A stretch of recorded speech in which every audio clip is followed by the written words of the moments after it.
भाई मेरे को बता देना एक बारी।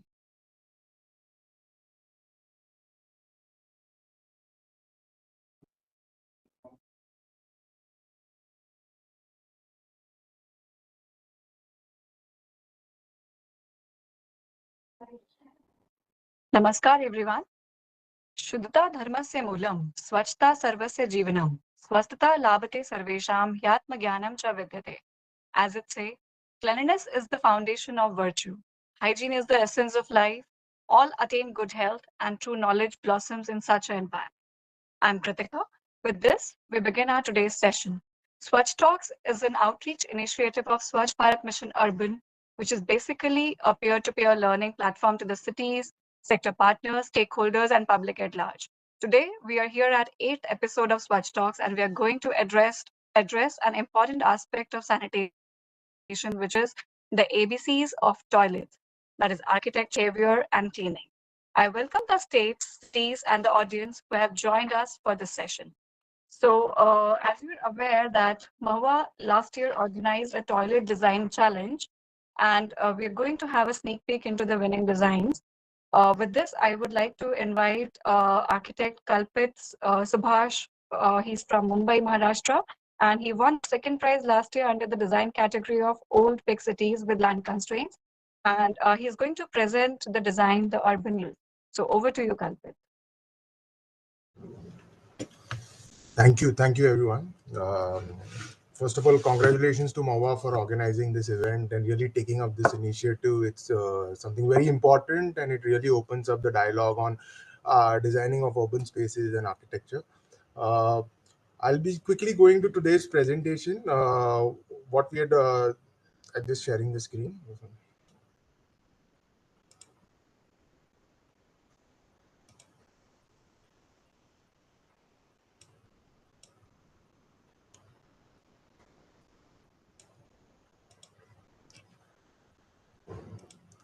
Is it visible, my screen? It is visible. It is visible, All Kalpit. right, all right. So basically, we had one for the project Urban Loop, which was looking in the category land constraint. So here, I'll be explaining the project, but I'll be broadly talking about this idea of working in cities with land constraints. So our studio is called Made in Mumbai. It's founded by myself and my partner Mayuri Sisodia.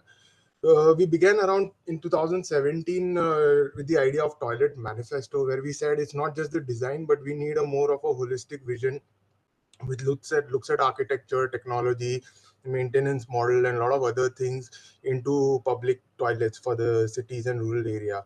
So we started with this research publication to bring in this holistic vision for sanitation infrastructure.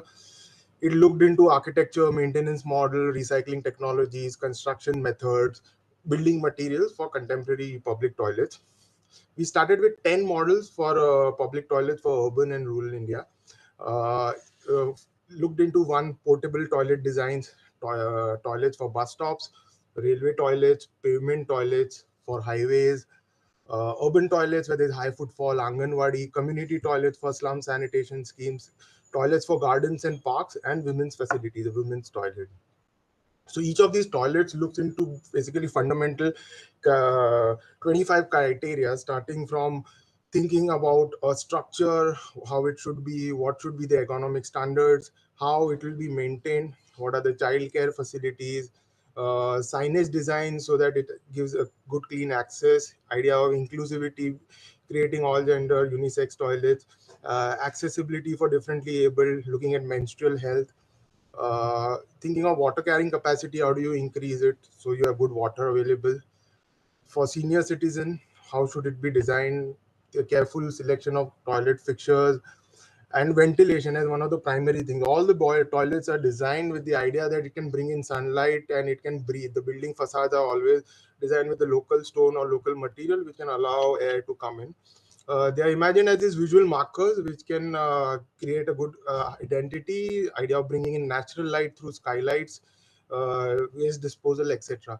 So basically what we focus on is mainly looking into that how do we integrate public toilets into different urban conditions. So these are just some of the examples which we have created for different cities. We're looking at the vaulted toilet for certain size and toilets for highways, Toilet for triangular plot which functions like a gateway but also integrated toilet facility, community toilets.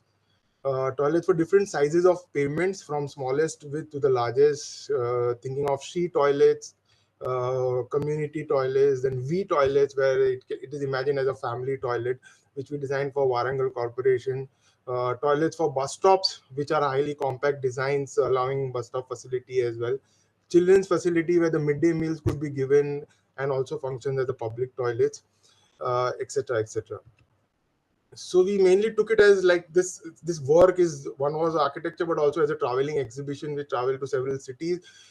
We demonstrated to several local bodies, municipal corporations, development authorities, and to make them understand the role of design. So these are the workshops which we conduct with the executive engineers and uh, officials to understand that what does an architectural typology mean and how can we integrate into the urban spaces. So originally it started with 10 models, but as we travel different cities, we almost by now travel 21 cities, 7 states in last 5 years. And we've been commissioned for around 101 sites till now for 15 different cities. So it started as a pilot project from 7 cities on 28 sites in Rajasthan. Then we took into Hyderabad for 53 sites. And these are some examples of different models for different plot conditions for public toilets. This we are doing in Hyderabad. So the idea began with 10 type of buildings, which eventually kept growing as we traveled to different cities. Currently, it has almost reached around 30, 40 different typologies of buildings. All these buildings are multi-purpose. They have childcare facilities, they have baby feeding rooms.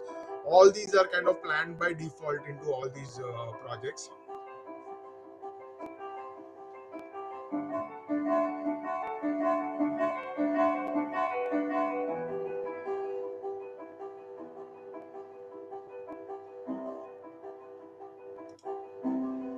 So this was Kalpit, your slides are not moving. We are not able to see that video. Can you just play that again? it's playing.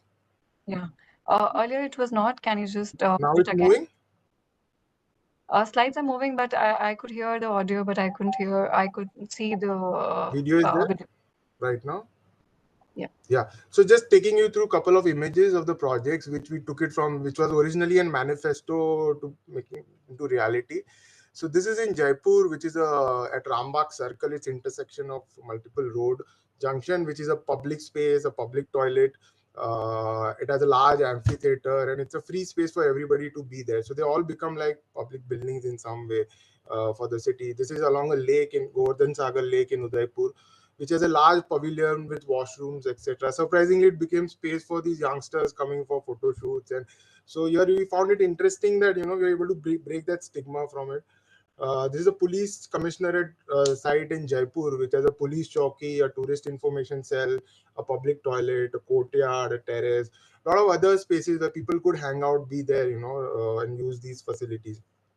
This this was a public toilet at Ram Nivas Garden, Jaipur, opposite Albert Hall, which is a heritage site, and it is used in evenings as a cultural space for events, etc., and also functions as a public toilet. Many of these buildings function like a two-way toilet. So one side the city could use, one side the park users could use these facilities. All these buildings have skylights, facades where it could breathe in. These were some of the sites on the Eastern Express Highway executed by MCGM. Uh, so what happened is that we built a lot of these projects, but one of the challenges we faced was that many times the contractors were these local empaneled contractors and they were not constructing it at a very good quality. It was quite compromised. So then we started with this Urban Loo Foundation, where we as an architects and urban designers started looking as a service where we design. First, we do a survey, we identify important sites, we design, we construct, and we also maintain these facilities by simple pay and use service. And the primary focus is just to give best quality public toilets. So they are not something which has cafes or any kind of marketing gimmick, but straightforward, clear toilets and giving good facilities. So this is the one of the first pilot projects were done by the Urban Loo Foundation at Sikandrabad outside this railway station. And it looks into a slate stone facade which allows air to come in. It has skylights and it's on a very congested side of the city. It's a simple public toilet having a city clock and all other facilities by default for women, children, etc. provided into the building. I don't want to get into details whether it's showers, etc. But then again, the ongoing project which we are building in Hyderabad is for GHMC, which is looking at 8 typologies, from the smallest 2-meter wide public toilet to the largest public space, which is a plaza. And another important project which we are kind of taking up with various cities is looking into the tourist area. So this is opposite Charminar, which is trying to create a public plaza, and mainly it's a building which is supposed to be looking at Charminar and provides a tourist facilitation cell for tourists, cloakrooms, first aid facility, and public toilets. So as we see that none of these buildings are actually imagined to look like toilets, they should be integrated with the urban landscape. So just to kind of summarize my presentation, we mainly look into work with these government agencies where toilets is one kind of a function, but it looks into markets, Anganwadi, sports hall, crematoriums, and all these become citizen center, become pilot projects where we can reshape and create a better city. So I'll just end this presentation with a small clip from the urban loo at Secunderabad, which is trying to capture everyday experience of different people.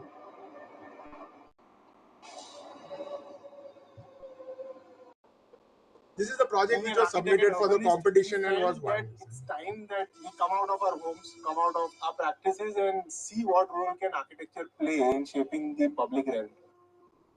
And that's where we started our journey. Our mission at Urban Loo is to revolutionize the common man's experience of using public toilets. Public toilets are important landmarks of an emerging landscape of any modern city. It speaks volumes of who we are and how we perceive our city to be like. पहले तो जो है एक कबाड़ खाना था वो पुराना, अब जो है शीश महल लग रहा है, ताजमहल जैसा वो लग रहा है.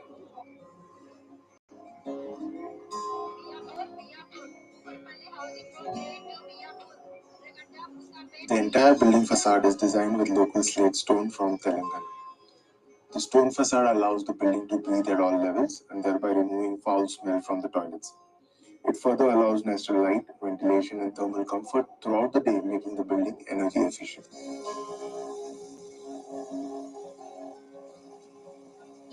ऐसे बाथरूम कहीं दूसरी जगह तो नहीं देखा मैंने.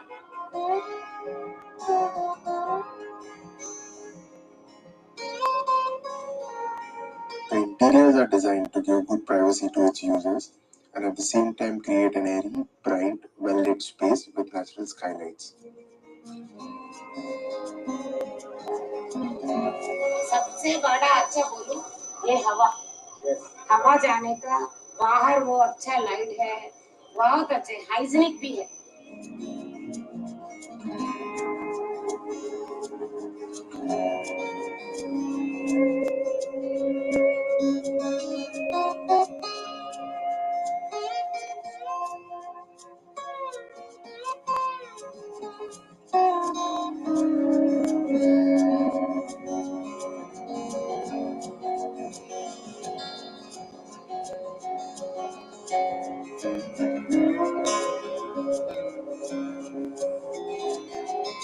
If someone is doing good, we have to be also encourage them. We have to support them. Then only we also develop our India.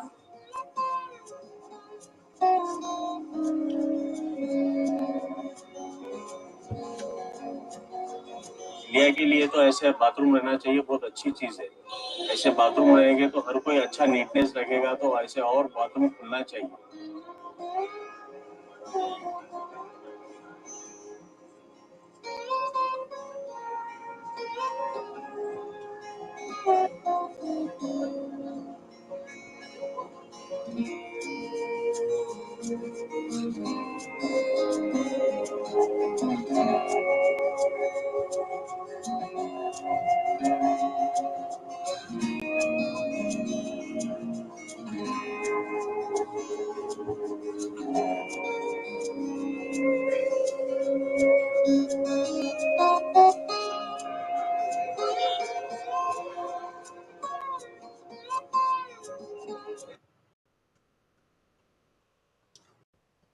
I think I would like to end with this.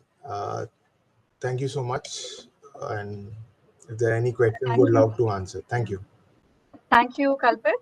So you really flagged the right issue that we need to flush the stigma which is around the toilets. Yes. So the appropriate and the good designs which are there, it will really help the purpose. Yes. So now we move on to our next speaker, Dr. Professor Anand Achari. He's Principal Vivekanand Education Society's College of Architecture, Chembur, Mumbai.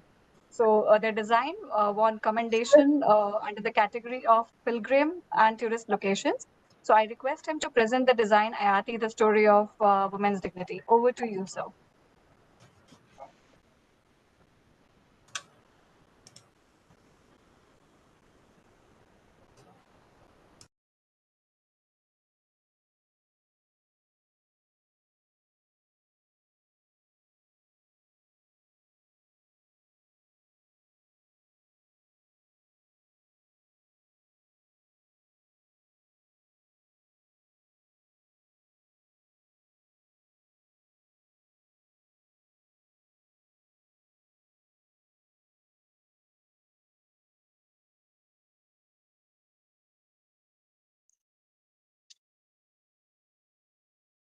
Can you hear me? Yes, sir, we can hear you.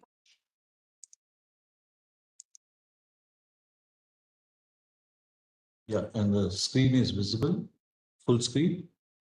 Yeah, the screen, full screen is visible. Yeah. So this competition of toilet design competition under the Swachh Bharat mission was a program taken up by the college with along with various students, and this is one of the students' project which is being presented. Uh, So this three girls, Kavya, Prerna, and Aditi, were part of it under certain faculty leaders of Ajit. And the idea was what the student had presented more is the story of this woman's dignity in pilgrim and tourist locations. They very well called it that IIT. And they looked at various tourist destinations like Kedarnath, pilgrim destinations, mainly Badrinath, various others, and what are the issues related to these, where the current very poor crowd management and no bathing space, sanitation quality, the dignity of a woman where she requires a particular quality of space for taking care of various other requirements like infant care, changing rooms, segregations of genders. These were identified issues where it was not being addressed in many things. Mainly looking at pilgrimage, where there is a lot of travel and non-availability of toilets in the frequent intervals. Women would start dealing with her body in a different way. Probably they would drink less so that they don't have to go to the washroom frequently because of the non-availability, which impacts their health to a very drastic level. And so such kind of issues needs to be addressed, and it need not be just a toilet design. It is about taking care of the whole body itself. So the design was looking at since it is a religious space, a religious sanctity needs to be maintained, cleanliness needs to be maintained, various different activities. It is not just being a toilet, but uh, having a kind of path which a person would take depends on their requirement, where it could be cleansing themselves while passing, so they each one would pass through that kund while passing their feet through the water. If required, they need to go through a locker room because you require some space before any of the religious spaces today, if seen, has controls and where they need to store up things and move ahead for a short period. So there is a need for storing their spaces. Plus, the woman would require a changing room or an infant care where they need to feed the baby. So these kind of things are there. So the idea was it's not just a toilet space, it's a space for their dignity and for their need, which should have been taken care. Uh, and there was various paths which was re-looked at where a person would uh, the woman would be walking. It starts with the kun, holding just enough water to dip one's feet, symbolizing the cleansing.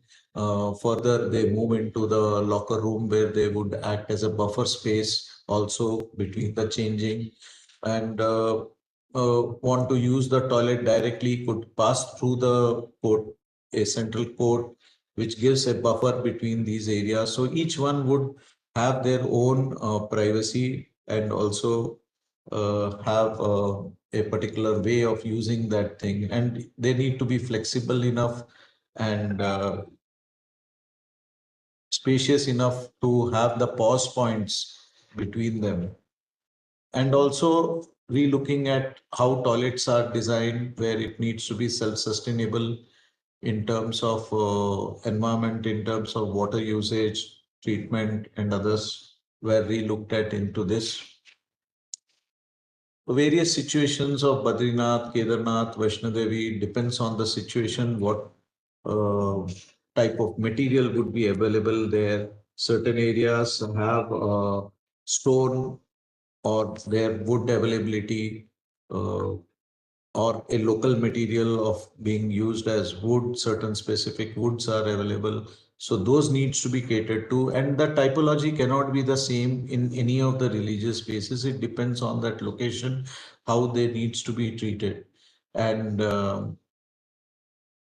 these are the spaces which can also act as a space where we say enviro art, where it can and you design it in an environmental approach where it can do an education. You can make people aware of certain issues and how to deal with it under which takes care of woman's dignity and his her lifestyle. So also it impacts their health. So the quality of space needs to be there. Various issues that people would go back uh, when they go back to their hometown or home where they come from, that impact of what they went through, these kind of spaces, that keeps that image. So quality of these spaces also matters. The spirituality and the cleanliness have to be connected. The ownership uh, of these spaces should be community driven, where it should not be privatized. It should be looked at where the local community takes care of it. Having this accessible in mountain areas or any of these areas are very difficult. So we need to have a good pause point, which gives also a rest point to the people moving. Water management is one of the critical areas of availability. So recycle and reuse of water, treatment techniques, we need to look at treat bed systems which are naturally available rather than mechanical. Having a right resource management. Can this structure, we were proposing these structures to be fully 100% self-sufficient. They need to be dynamic in nature. It cannot be a static alternative as a design. So for a woman on a long journey, to avoid using dirty toilets, they do not drink. That was the main source point where the whole project started with. And the layouts needs to be flexible enough to take care of the individual sites. So that was the whole project about. Yes, I think that's the motto. And Thank you so much, sir. So I myself is a new mother, so I understand that how much the complication the new mother face when they travel to such distances, and then they're not able to find some good space for using the washrooms properly and maybe to nurse their children. So it's actually I congratulate your team to come up with such a solution for dignifying the women in their design. So thank you so much, sir. So now I move on to the next speaker, Jibina. She's from Kanyakumari, Tamil Nadu. She also won the commendation prize under the design category of pilgrim and tourist location to present her design, which is Walker's Stoppage. So over to you, Jabina. I will share my screen.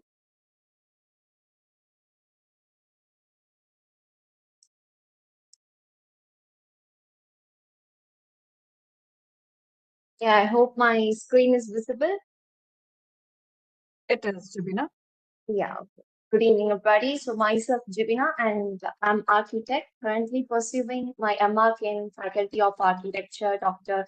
Panjia University in Chennai. So this competition was an integral part of our academic design studio, and I extend my gratitude for their guidance and support. So my design proposal is walker's stoppage, like a point to relax and a brief rest for the passerby. This proposal is planned at the foothills of the Thiruparangundram Hill in Madurai, Tamil Nadu, which is a major pilgrimage and a tourist spot. So for every 15 days, a lot of devotees participate in the devotional Girivalam covering a stretch of nearly 15 kilometers around the hill where there is no pit stop. So apart from this site, this proposal can also be planned in areas which require a stopping or refreshing point for travelers, commuters, providing a hygiene toilet with a kiosk or a relaxing space kind of thing.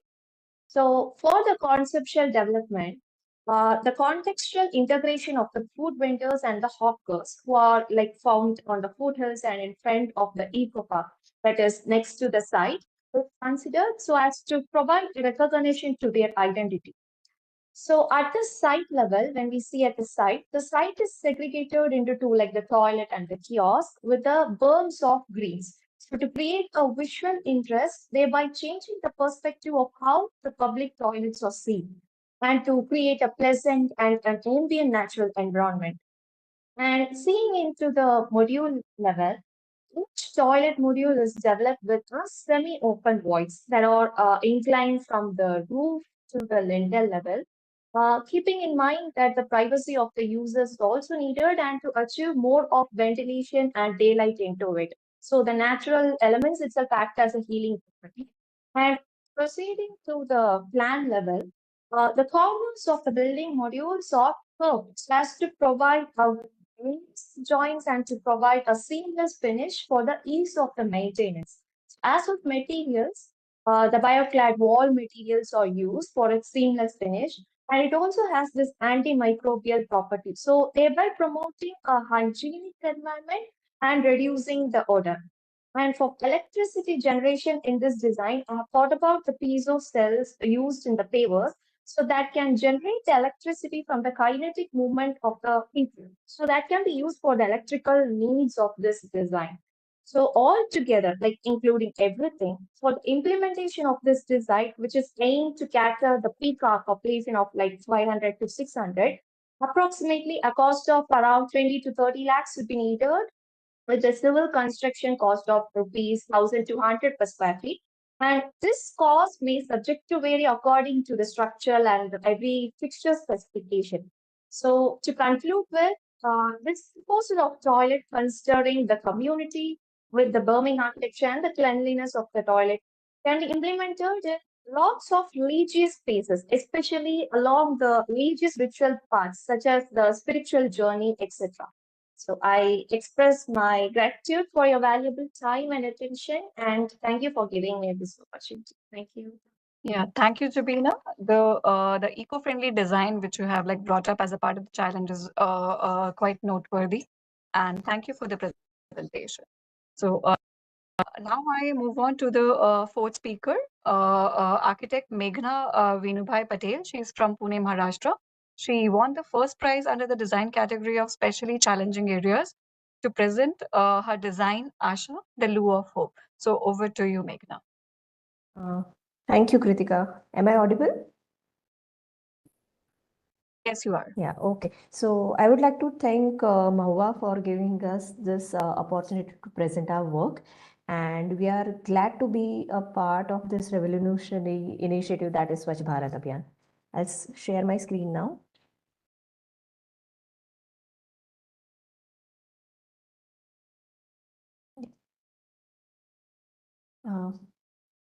Is the screen visible? It is. Okay. So name of our project is Asha, the Loo of Hope, and it's a community toilet proposal for a village called Ashapara, which is in Tripura, for particularly Bru community. Uh, the design is suitable for similar geographic as well as social condition. So it's a modular design in a way, where for the community, the main focus of our design is the Loo of Hope, where we are trying to create the hope for health, hope for good education, and hope for good life.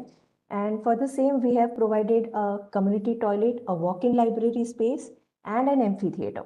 So it's a modular design, and we will be talking about particularly for this proposal.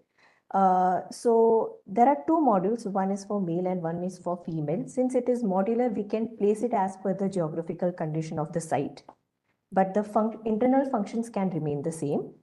So the planning of this design is very simple, where so this is the site condition where this side is facing the river. Just a sec.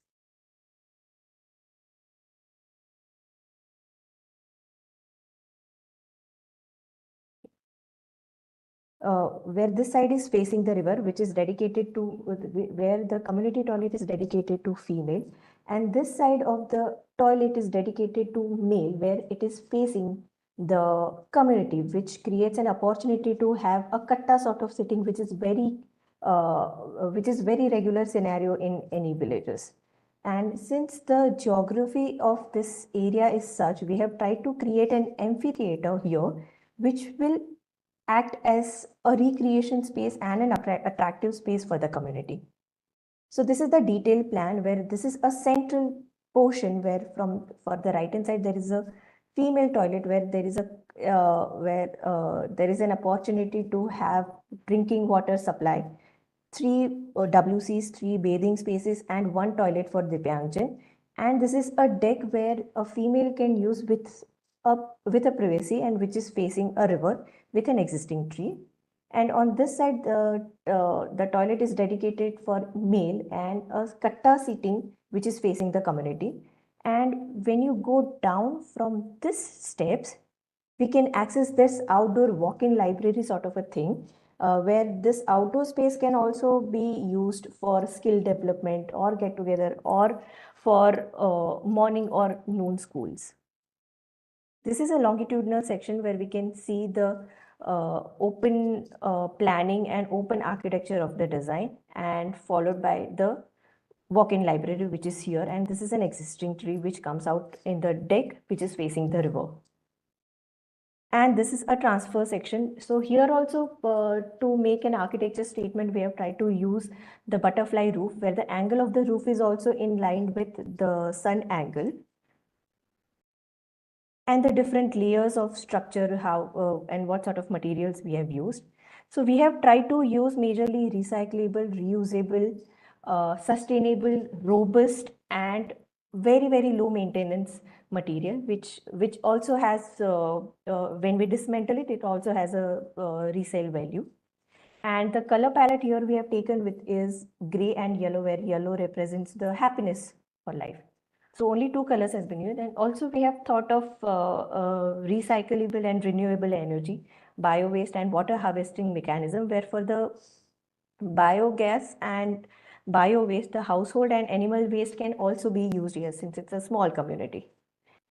As I talked about the provision of amphitheater, the space which is in front of the toilet is the most important space here, where in the morning it can be used for water, sanitation, vending activity, and exercise activity. In the daytime, the learning and the skill building portion can be used. For the evening, it can be used as to socialize or recreate. And during the festival, it creates a nice opportunity, or it creates a nice platform to celebrate all the festivals together. So this is the front view where we can see the toilet which is facing the river, and a deck which is purely being used by female, the male community toilet, and an amphitheater. And we have also tried to use few architectural elements which will make the entire space attractive. And this is the walk-in library and a space which is again facing a river. So by providing amphitheater and such activities, we are actually trying to celebrate the sanitation here, so that people should not feel that so there is the social thing which is always associated with a toilet when we say so. Uh, uh, so this space has become a space to celebrate, and we have also tried to create such pockets where the children can also be a part of this entire celebration. And there is a water harvesting tank below this pebble tray. This is an internal view where the drinking water supply has been given here, and the MS screening has been used, which is little porous, so that it creates an opportunity to even look outside, and as well as at the same time it gives a flexibility to have privacy. And that's the night view where even the lighting plays an important role. And another view where you can see the walk-in library, both the toilets, and a space in between which acts as a waiting area. When all the toilets are occupied, people can wait here. And the design also provides an opportunity to have editorial or a branding if we are taking this proposal ahead under CSR. So this becomes very important when a CSR is taking this proposal ahead. So total estimation of construction for the toilet, both male and female, can be approximately 20 to 21 lakhs, and walk-in library approximately 2.5 to 3 lakhs. This may vary as per the geographical condition, but these are the tentative numbers. And I would like to end with this quote by Mahatma Gandhi: sanitation is more important than independence, indeed. Thank you, Kritika. Thank you. Thank you, Meghna. So now we move on to our next speaker for the day, Ketki ji. She's from Mumbai, Maharashtra. She's second prize winner under the design category of old and big cities with the land constraints, to present the idea and the design, the poop hood. Thank you so much. I'll just share my screen.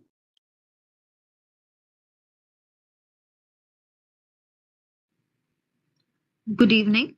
Myself, Ketki Bhargavkar from Bombay 61 Studio, and I'm really thankful for this opportunity to present our public toilet design named Poop Hood in the Swachh Talks. The population of Mumbai living in the dense informal settlements have poor access to sanitation. There is a huge lack of access, and at times the ratio of people using one toilet seat is about 600 people. This makes the idea of eradicating open defecation, social distancing, hygiene, etc., more and more difficult. The toilets often have poor accessibility, no water, no electricity, broken doors, windows, low ventilation, and hygiene. This gives rise to social health issues. It is challenging for the children and women to access a safe and clean toilet. As statistics say that 70% of 18 million population of Mumbai lives in slums, and 20% of which is slum dwellers, and most of which do not have access to the toilet. 58% have no electricity and 78% have no water. A typical poop cycle, or the sewage from the informal settlements and the urban areas, ends up into the ocean untreated or not properly treated, deteriorating the marine life and the environmental conditions. The poop hood, the design concept that we are presenting today, is called the poop value cycle, is what we try to trace. A poop value cycle is where we consider the human waste as a value, and it should be treated for benefit of the environment. The evolution of the module was made on such a way that the basic concept of the module was to create a little and a big loop. It improves accessibility and encourages social distancing. Amount of poop is 250 grams per day per person, and approximately 12 million people in Mumbai use community toilets. So we found value in the amount of waste that was generated in these settlements, and we proposed a design in a modular fashion where we designed a typical block that could be replicated in different dense settlements or the slums of Mumbai, depending on the size or the availability of the space. The design attempted to address five SDG goals. Five SDGs, which were good health and well-being, clean water and sanitation, affordable and clean energy, responsible consumption and production, and reduced inequalities. The idea was to design a self-sustainable community toilet within a dense urban or rural neighborhood. The module design tries to address the issues of maintenance and sustenance of a toilet block with minimum dependence on external agencies. The basic motivation of the design is to appreciate the human waste as a value and not a taboo. The human waste is used to generate cooking gas and biofertilizer using the biodigester technology. These byproducts help bring the community together to farm, cook, and socialize, making the toilets an integral part of the community, thus building a commune, which we name as the poophood.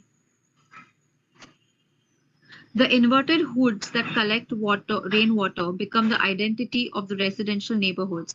People can and uh, uh, associate themselves with these hoods. The biofertilizers can be used by individual households for rooftop farms.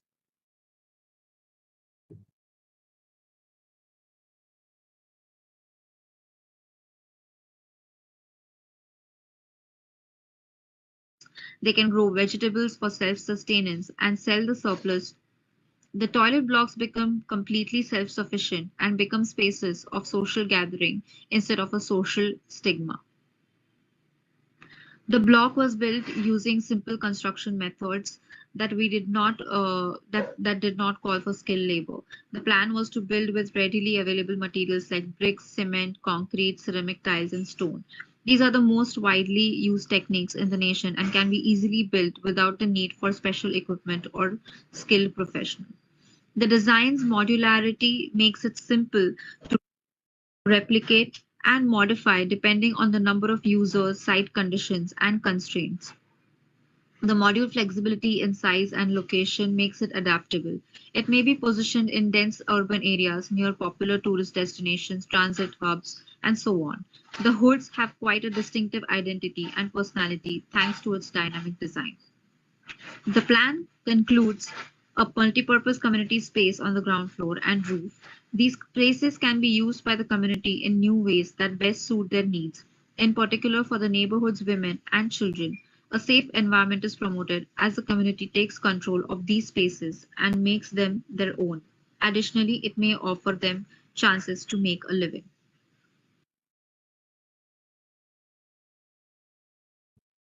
Thank you so much. Thank you. Thank you, Ketki. So now we are moving to our key speaker here. I would like to invite Professor Jackson now. He is the founder of the World. Hi. He is the founder of the World Toilet Organization and the creator of the UN World Toilet Day, which was unanimously adopted by the 193 countries of the UN General Assembly. He has broken the global taboo on toilet and sanitation. So over to you, sir. You're presenting from here, sir. Yeah.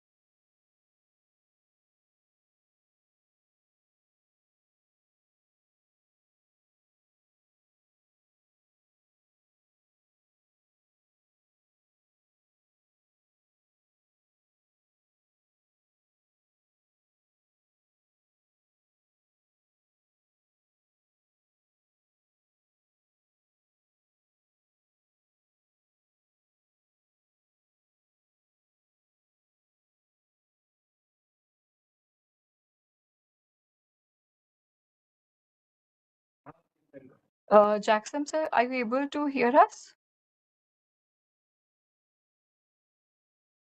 You'll have to unmute yourself. We're not able to hear you. Okay. Yeah. Yeah, now you are audible, sir. Okay, they want to move me to another room. So, okay. So basically, when you see the public toilet, it's A, B, and C. Architecture, behavior, and cleaning. So next slide, please. Can you hear me? Yes. Next slide. Okay.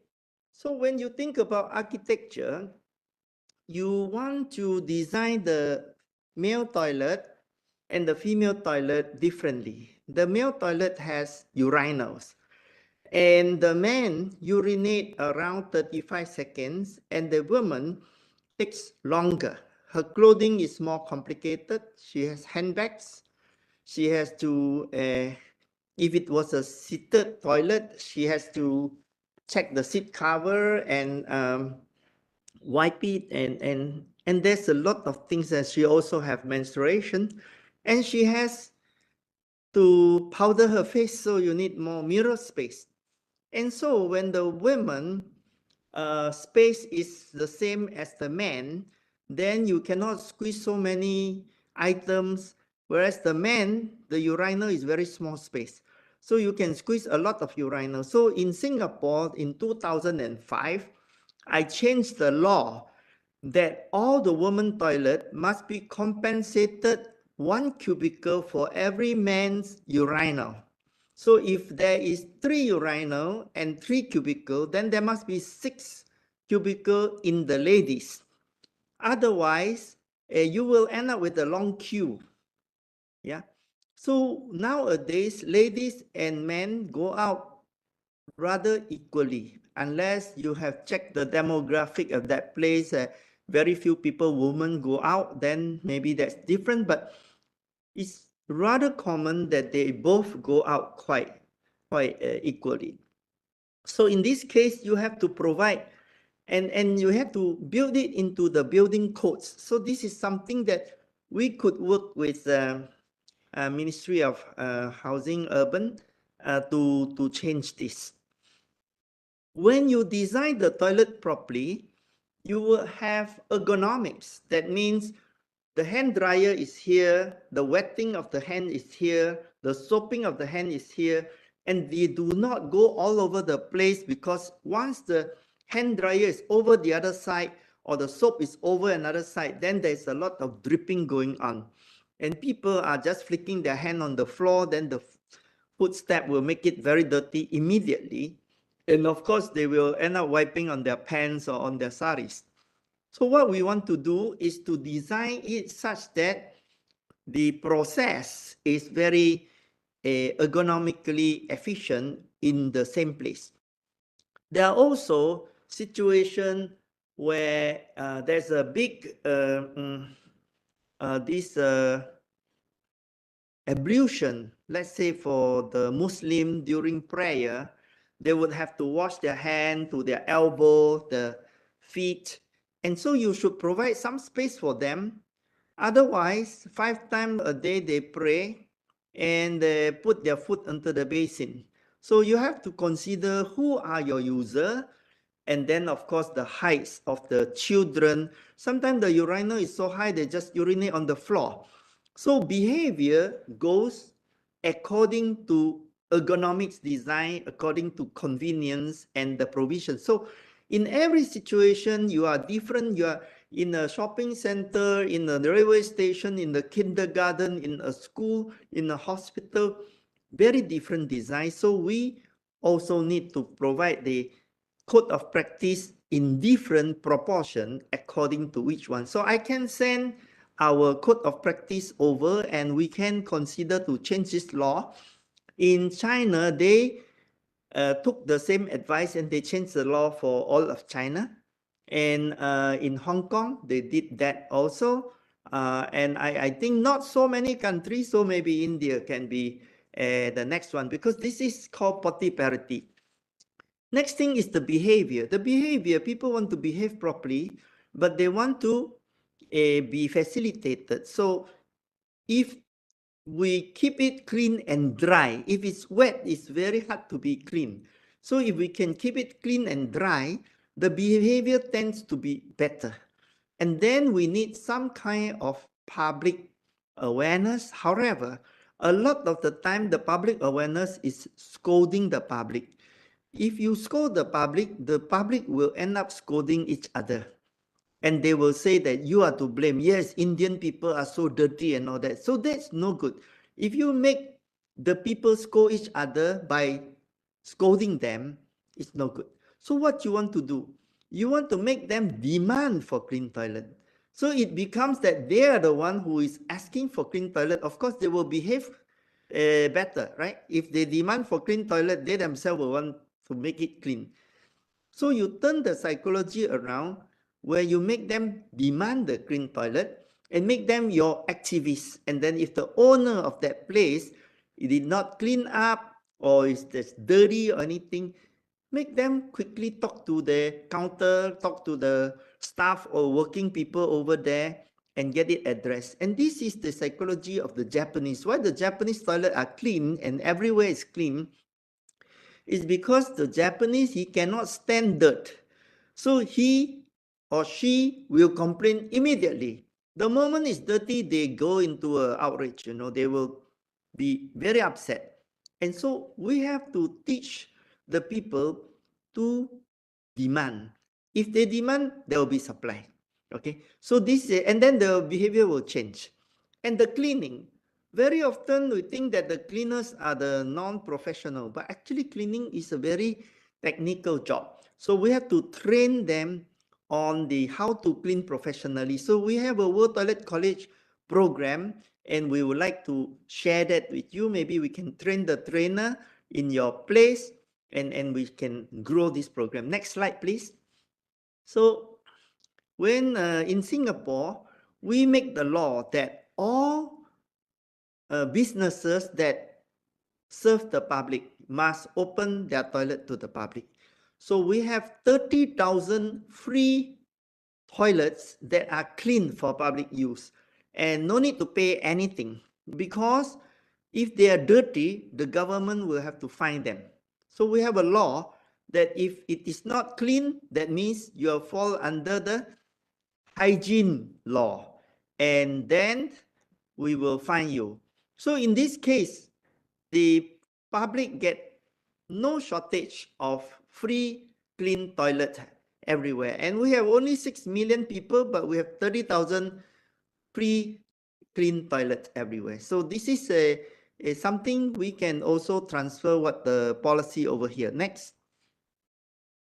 In China, the 2004, when we started, the toilet culture was very, very poor. People were shitting outside the toilet everywhere and don't clean, and it was very horrible. But then the Olympics games came and they panicked. They have to clean up their act, otherwise it will be a terrible embarrassment during the Olympics 2008. So they used the tourism as a driver to clean up toilet.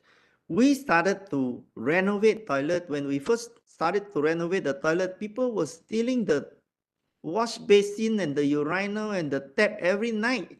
But after a while, all the thieves, their house already got the toilet because there's not so many thieves after all. They stole and then we replace, and eventually nobody steal anymore. So the entire toilet culture transformed over the last 19 years. And today, if you go to China, all the public toilet and the tourism toilet 100% clean. So I was quite surprised that such a big country, population same as India, is possible to change that. And now they are trying to move to the rural area, which is even more difficult, but they are trying to improve the rural India toilet, starting from the school. Yeah, next. And we have the World Toilet College in Rishikesh. Some years ago, we partnered with Racket Bank Kaiser, and we now created 15 Hapik World Toilet Colleges. We train 100,000 sanitation workers, including the toilet cleaners, which is the majority, but also the sewer diver. There is this kind of worker who is a Dalit, and he dived into the sewer manhole. And that one we have replaced, that he stand on the ground and use the equipment. So we train, but we also place them into jobs. Yeah. So then 90% of all our trainees get permanent jobs. So this is very, very helpful for them, the livelihood. Next. So the next step is to specify some area. Where do we want to focus? Is it school? Is it transportation? Is it temples? Is it public area, tourism, toilet, petrol kiosk, workplace, food outlet, construction site, any other place? So let's work together and focus on working them one by one and clear it. I think one of the fastest way maybe is the temple and the tourism and the transportation. These are the three areas I think very, very quick. And also food, because hygiene for food places are very, very critical. Yeah, I think I would like to thank you very much. Next, I would like to work with Rupa's group, and please let me know when you need me. You send an invitation for me to come. I will be very happy to work with everyone. Thank you very much. Thank you so much, sir. So, like you talked of the ABCs of toilet, where behavior change, like the B, can bring about the whole change in the whole agenda. Toilet can become the priority. So now we move on to the city interaction, where we have one city representative from Kerala, Sri Gokul Prasannan. Put the floor for asking the question from the speakers and the panel. Thank you so much. I would like to ask my question to Mr. Jackson. So thank you so much for your wonderful presentation. As you know, I'm representing Kerala, the southernmost state of India. And just like your Singapore, we have a greater number of tourist footfall every year. Along with the natural attractions of the state, like the beaches, backwaters, and the greenery, tourists are also greatly delighted to enjoy the traditional architecture of the state.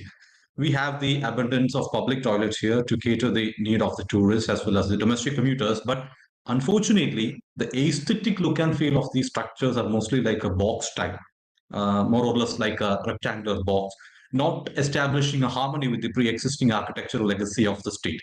So my question is that how can we sensitize the people in power, especially those decision makers who are the real decision makers and implementers, rather than educating the engineers or workers about maintaining an architectural harmony, also while setting up comfort stations and public toilets? Oh, this is cultural, and the best is the local people are participating to decorate it, because then they take ownership rather than the top just drop something onto their chest. So I would imagine that if you ask any architect, whatever you make, it is a box. All you have to do is to ornamentalize the box, right? Some architecture look like a odd shape, but actually inside is a box, because all the other shape are not very useful. So what you can do is probably to involve local community to add ornamentation onto it, while the government maybe give some kind of subsidy to half of the money to decorate outside, and then the shape will change.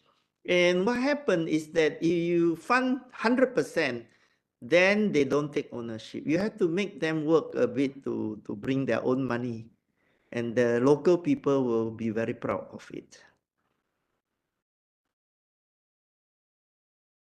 Thank you so much. Yeah, so we have one municipal commissioner, Pratishtha Mamgen from Korba. So I request her that she can raise her question. Good evening. I have two questions. My first question is would be to the speaker, Mr. Kalpit. My question is, you have mentioned, given an example of Jaipur, where a public toilet has gradually come up as a public space because of the pavilion design that you have proposed. So I just wanted to know, was it something which was done organically, or was some sort of an toilets do have some sort of a stigma attached. If I have an area which is known, which is known to be a public toilet, even if we do sort of retrofit it or maybe dismantle and create a new space, possibly the nature of the thinking is such that there is a sort of a stigma attached. So there may be difficulty in popularizing its usage. And my second question would be possibly to all the speakers. We are talking about the design solutions which have been presented mostly are the ones that need to be built from the foundation onwards. So this is not something which can be possibly used in our existing toilets. So would it be possible to have a design solution where our existing toilets that we can be upgraded, maybe redesigned, and also keeping in mind the cost aspect, because possibly not all corporations or all municipalities, they have enough resources to do that sort of a retrofitting. So these are my two questions. Yeah. So I think coming to your first question, it's very valid. That issue of stigma is there. Actually, I just wanted to say that I was later informed that none of my slides played, was just on the cover slide. So what I was explaining for the time, nothing was actually screened. But yeah, I mean, that issue was there. So earlier when we were working for several sites, everybody was concerned. Ideally, nobody wants to give a good accessible site for public toilet or something which is visible, because they feel that the value of the area around will go down. That's the general conception, because of the stigma attached to it. But I think after we showed those building models, there were around 20-30 of them.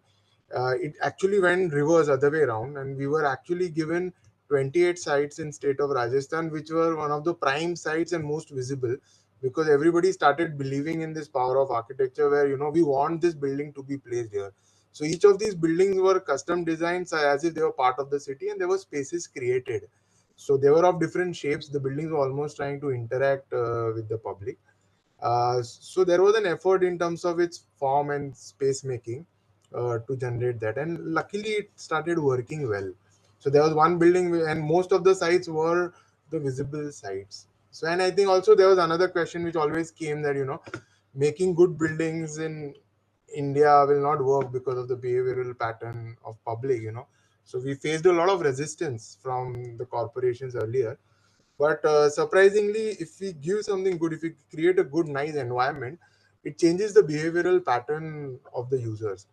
And people started thinking once, before, vandalizing it or doing anything. So till now, we have not faced any such issues. People like those buildings, they meet at those buildings and all. So it was able to create that kind of some magic in some sense. That was our experience, actually.